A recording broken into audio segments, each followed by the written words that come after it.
Act 4 of The Tempest is only one scene long, but that scene has a lot going on. It has a betrothal, a party that is literally magical. It has a dramatic interruption of that party. It has horse piss and mischief, and it ends with magical hounds chasing a group of drunks. And as all that goes down, we in the audience experience the suspense of not knowing just how far Prospero will take his revenge. Throughout this act, Prospero demonstrates his commitment to his legacy by taking control of Miranda's marriage. He demonstrates his commitment to magic by choreographing an impressive mask to celebrate that marriage. And he demonstrates his commitment to revenge himself against those who have wronged him by hunting down Caliban and his conspirators. So today, we're going to go through these major events contained within Act 4 to explore what happens when these commitments start interfering with each other. And if this sounds like it's your kind of thing, please consider subscribing for more videos about The Tempest and Shakespeare plays generally. Let's get into it. Act 4 begins with Prospero giving Miranda to Ferdinand. He says that he has given Ferdinand here a third of his own life, or that for which he lives, before he just says directly that she is a rich gift. And that's curious because in the previous scene, Miranda unambiguously gave herself to Ferdinand. Prospero here is pretending that he's giving her away and that Ferdinand has worthily purchased her, but she freely offered herself just like a few minutes ago. Prospero can't give something that's already been given, and Ferdinand can't purchase something that was never for sale. Often, in Shakespeare plays, a man will gift another man the gift of a woman, and this then cements the relationship and commitment between the two men. The Tempest complicates that because this situation is so clearly the performance of gift-giving. It's the language of gift-giving without the language referring to anything that's actually real. Miranda has made it clear that she is not a gift, but a human with her own desires. The guys just willfully ignore this. So this whole exchange is simply Prospero asserting his power and control over the situation. They may have offered themselves to each other, but the union still needs his validation through the ceremonial validation of a wedding. They have their individual desires, but those desires happen within a world that Prospero controls. And that control extends into the future. Prospero is very clear throughout this scene that he maintains control over his daughter's body by warning Ferdinand against intercourse before marriage. Prospero desires to establish himself as the Duke of Milan, and that legacy depends on Miranda being an extension of himself who will give birth to future Dukes of Milan. The stability of his legacy depends on these two creating legitimate heirs.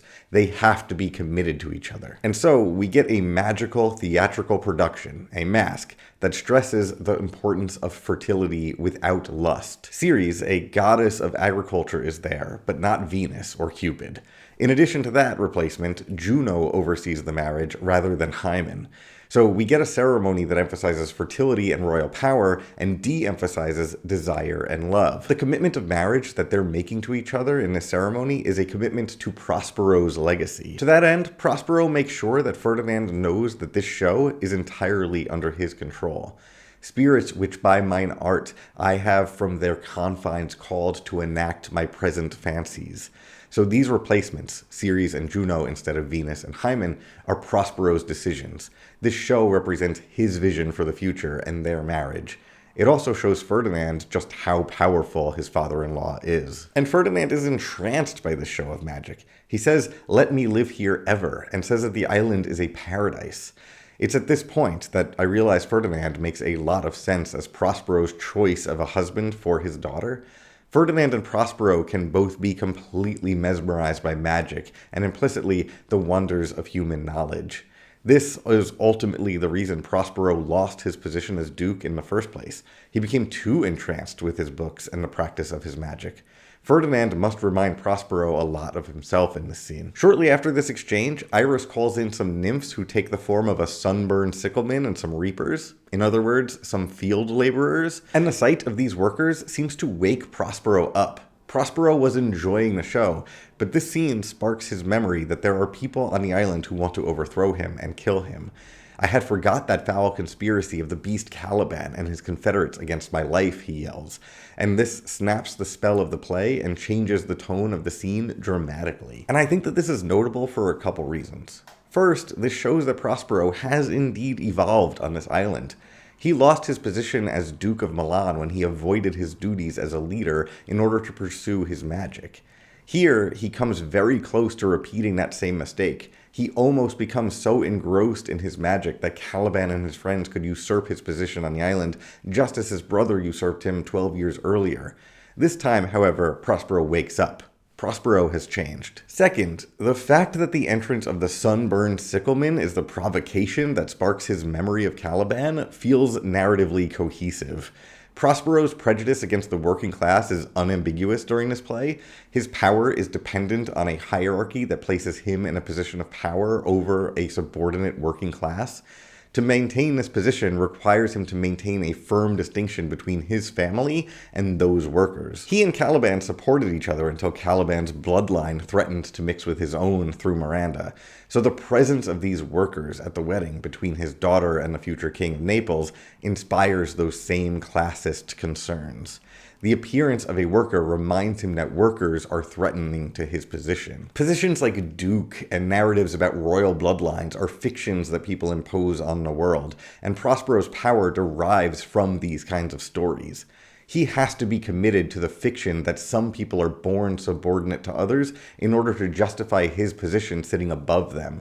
In this mask scene, we view his commitment to this bit. His insistence that this fiction of hierarchy needs to be preserved. Anyway, his interruption of this mask and his change in tone provokes Ferdinand to become concerned, and in response, Prospero delivers one of his more memorable speeches. It begins addressed directly to Ferdinand. He wants to reassure his son-in-law that everything will be fine. He draws attention to the parallels between the magician and the role of the playwright. The revels now are ended. These, our actors, as I foretold you, were all spirits and are melted into air, into thin air.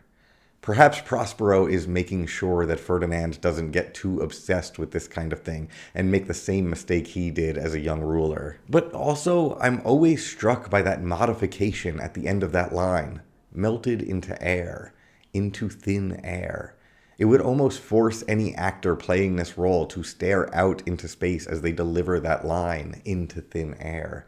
It seems to transport Prospero, and after this line, the speech takes on a different tone, one more philosophical than consoling. And like the baseless fabric of this vision, the cloud-capped towers, the gorgeous palaces, the solemn temples, the great globe itself, all which it inherit, shall dissolve. This play was temporary, he says. The roles everybody got to play were temporary. But so is all of life. I'm tempted to say that the speech turns to despair, but the language here is so poetic that I cannot help but see beauty and hope in it. Even though time will leave not a rack behind, we shouldn't worry too much about it, Prospero says. We are such stuff as dreams are made on, and our little life is rounded with a sleep. All these shows, all these power struggles, all these ambitions, both material and artistic, are just dreams. They're just stories, and they'll all melt away. He really does seem to have changed here. And this speech reminds me very much of a speech that Caliban gave in the previous act. And it also reminds a lot of other people about this. When I was researching, I realized very quickly that I'm not that clever and that every commentary makes this connection. In Act 3, Scene 2, Caliban says, "Be not afeard, the isle is full of noises, sounds and sweet airs that give delight and hurt not. Sometimes 1,000 twanging instruments will hum about mine ears, and sometimes voices that, if I then had waked after long sleep, will make me sleep again, and then, in dreaming, the clouds, methought, would open, and show riches ready to drop upon me, that when I waked, I cried to dream again." He is reassuring Stefano with these lines, just as Prospero reassures Ferdinand. Caliban, just like Prospero, comments on the beauty of the world. They both connect the world to dreams. Prospero and Caliban share a love of beauty that they know will fade away. They both articulate this love with the same impossible tone that walks the line between ecstasy and despair. Caliban strikes this tone while talking about nature and the island, while Prospero strikes this tone when talking mostly about man-made objects, cloud-capped towers, palaces, temples, and the globe itself. And is he talking about his theater there, which was named the Globe Theater, or is he talking about the entire world? Either way, he says that all we inherit shall dissolve. Prospero is talking about civilization. Caliban is talking about nature. I'm not exactly sure what to do with this comparison, but I can't help but think that this is both of them at their best. Like, this might be Prospero letting go of some of his rage. It might be Caliban recognizing that he doesn't need to trade one master for another and recognize his worth. In each of these speeches, they both seem to be letting go of some version of themselves that they found just isn't serving anyone anymore. Anyway, after that, Ferdinand and Miranda leave the stage, and Prospero and Ariel prepare for an encounter with Caliban. Ariel hangs a bunch of fancy clothes on a hanger, and then the two watch as Caliban and Stefano and Trinculo enter. They're all agitated because Ariel had dumped them in a swamp and everything smells like horse piss. They had their time playing as kings, and now they've been reborn and baptized in a stinking swamp. They're concerned that their precious bottle of wine, which, as I've noted in previous videos, stands for holy books, might fall in a puddle of piss. There would not only be disgrace and dishonor in that monster, but an infinite loss. This is the worst thing that Stefano can imagine, the loss of his bottle. His commitment to that bottle is similar to Prospero's commitment to his magic. Both manipulate the perception of reality. Prospero gets his power and magic from books. Stefano gets his power and magic from the bottle and the distribution of wine. Both stand in for civilization, albeit with very different connotations. Prospero's magic, which we might link to art as well as science, is positively connotated, while Stefano's magic, which we might call drunkenness, corrupts. All the aspects of civilization, good and bad, have been brought to this island. And at this point, Trinculo and Stefano become obsessed with the clothes rack and start stealing the garments for themselves. In doing so, they're mistaking the objects of power for power itself. They want to play the role of king by wearing the costume of a king. Caliban, however, is immune to this temptation. He does not care about the symbols of power. I bring this up because Prospero a few lines earlier told us that in Caliban, nurture, which in this context we might interpret as education or indoctrination, can never stick in him. Caliban can never be civilized. That story of natural hierarchies that Prospero clings to will not stick in Caliban. Caliban criticizes Trinculo and Stefano, labeling them as foolish for confusing symbols of authority with actual authority.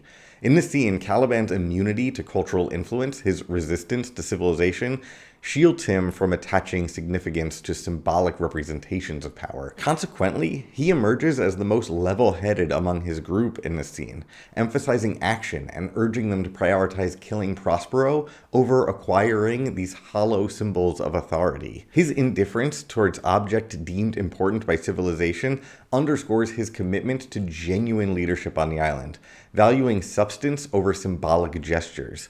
In this case, as with many of the scenes including Stefano and Trinculo, it turns out that being civilized is foolish, actually. Caliban desires to kill Prospero to reclaim his freedom. He aspires to resume leadership on the island he loves and govern it according to his own vision. His dedication to killing Prospero is rooted in his pursuit of personal freedom, leading him to mistakenly serve the misguided Trinculo and Stefano. In this scene, he comes to realize that error. And throughout Act 4, we have other characters similarly struggle to discern which of their commitments to honor. Prospero, for example, struggles with whether to commit to his studies and magic or to the pursuit of secular power and community. To put that another way, he has to decide whether to commit himself to his revenge or entertain forgiveness. He cannot rejoin society as a magic god. If he wants to return to Milan in any kind of meaningful way, he's going to have to commit to being human and learn forgiveness. And Act 4 ends, as many acts do, with a spectacular display of magic. In this case, it ends with Ariel and Prospero chasing the drunks away with hunting dogs, and we are left in suspense. How committed is Prospero to his revenge? How will he punish Caliban, who has recently conspired against him, but who also seems increasingly similar to him? How will he punish Antonio, who has conspired against him in the past? We'll discuss all of that in the next video. Subscribe to be notified when it's released, and thank you for watching.